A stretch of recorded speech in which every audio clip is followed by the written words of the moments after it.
done. I can lyric you wish you had a mind to. Ask me who else does know what I do. Hold the gift, elevate and stay in the hype, set it, jams onto the L's who I am. Like man, set it off, flowing through a lyrical form of solving, so you can listen to hear it. Words so crisp to the air, I sight fast. Brother saying he's not bad. I warm it up, no elite the rock cold. There's no standing, cause I'm not having it. Move with the groove, get loose in the step. No it break it down with my voice as I uplift my people life so I can go to excite. But like I was born to do it hype. Yo, Jay. Slow down, man, you losing. You got a question? How you living?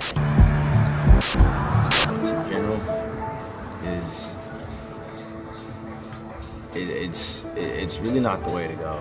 Like, I love breathing just as much as the next. Know what they're doing and like go to a class and learn how to. In a Tacoma neighborhood as an armed man runs after a deadly confrontation with police officers. The woman who was killed is believed to be Native American and in her 20s. Just hear a gunshot and we run outside and the police get inside the house. Closed Reed Elementary and sent Whitman Elementary into a modified lockdown and has left some in this neighborhood on edge. You have never seen in your life a woman cry until you see your friend's mom break down in front of a hospital screaming, "My baby is gone."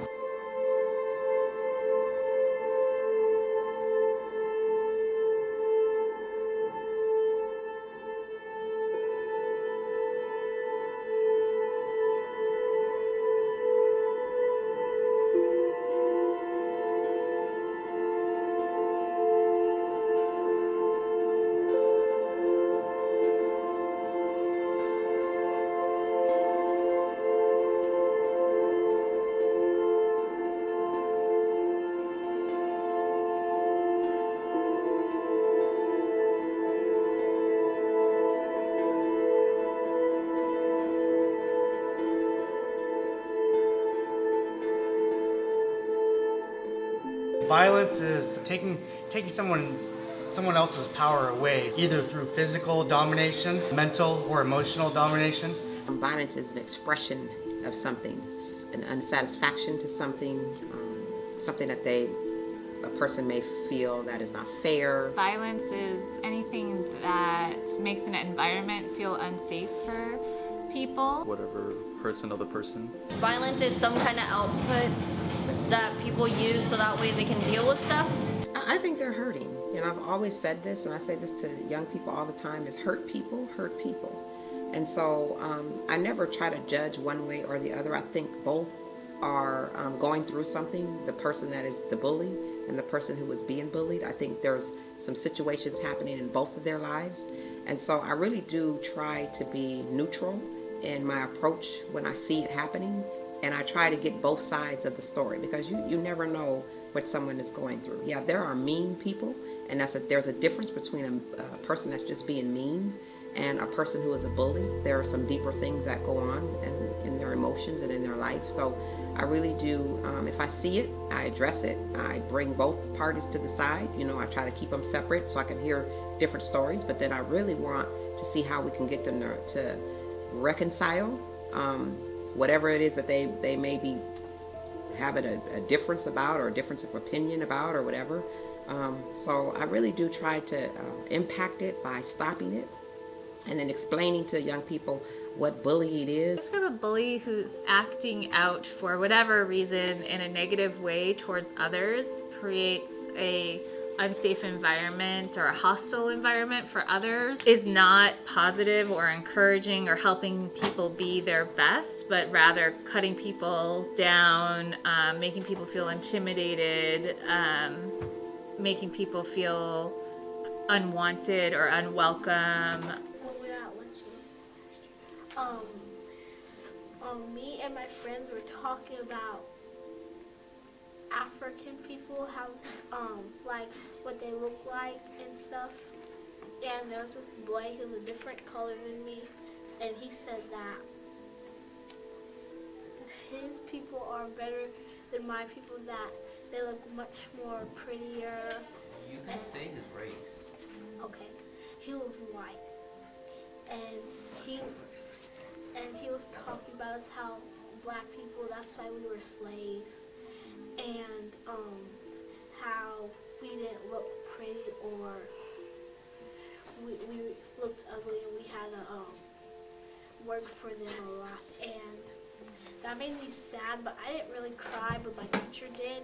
Overt bullying, like pushing and that kind of thing, the bullying you see in the like after school special or that we all imagine when we think of a bully. I think people see that, but I think there's a lot of harassment and bullying that happens, or that students feel bullied or people feel bullied that we don't see.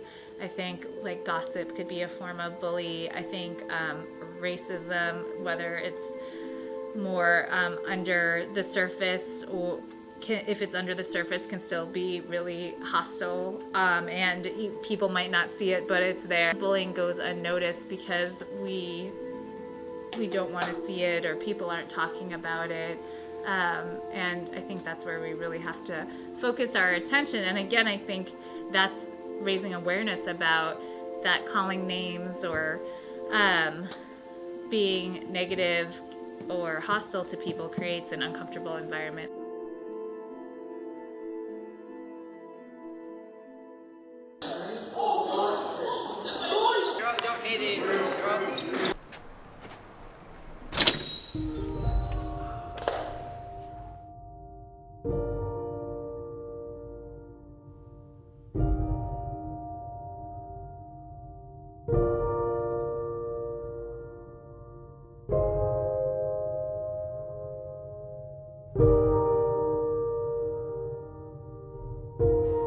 Start building community from day one, where people can be different, can work together, and they can communicate and solve conflicts by talking, and not losing their heart when they get to middle school, and not losing the idea that I don't care about what anybody says.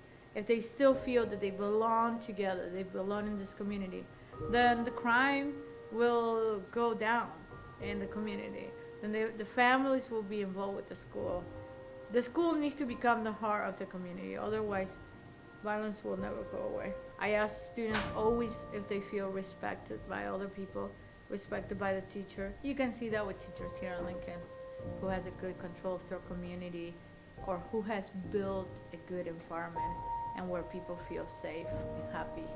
One of the best things that we can do is educate people around being respectful of themselves and of others. So one of the things that I would hope to do in my classroom especially is create community so that people feel safe to really have deep discussions and be able to talk about hard issues and build trust.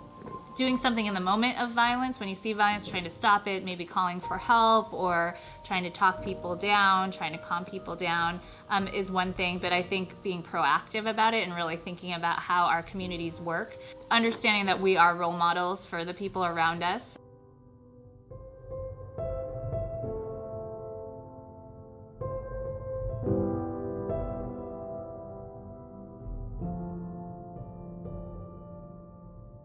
Thank you.